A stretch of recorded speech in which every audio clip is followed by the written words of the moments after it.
প্রথমে ভিডিওটা দেখো। এটা একটা দরজা, আর এই দরজাতে অনেকগুলো ছোট ছোট ছিদ্র, আর এই ছিদ্রগুলো হয়েছে ছোট ছোট ঘুন পোকা বা রুই পোকার জন্য। একটা সময় ছিল যখন এই দরজাটা ছিল একদম নতুন, চকচকে ঝকঝকে, কিন্তু আজ এই দরজাটার ভিতরে কুড়ে কুড়ে খেয়েছে ছোট ছোট রুই পোকা। কিন্তু আর কিছুদিন পর হয়তো এই দরজাটার ভিতরে আর কিছুই থাকবে না, পুরোটাই খোকলা করে দেবে ভিতর। ঠিক তেমনি ওই দরজাটার মতোই আমাদের সম্পর্কের মাঝেও ছোট ছোট ঘুন পোকা লাগে, রুই পোকা লাগে।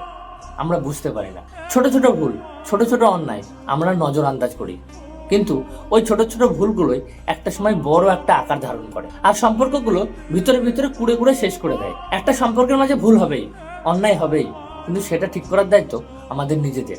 একটা মাত্র সরি, এই সরিতে মনের মধ্যে জমে থাকা রাগ অভিমান এক নিঃশেষে শেষ হয়ে যায়। তাই সবার উদ্দেশ্যে একটা কথাই বলবো, সম্পর্কের মাঝে যদি রাগ অভিমান থাকে তাহলে যত তাড়াতাড়ি পারবেন সেটাকে মিটিয়ে নেওয়ার জন্য, না হলে এই দরজার মতো আপনার সম্পর্কটাও ধীরে ধীরে নিস্তেজ হয়ে যাবে।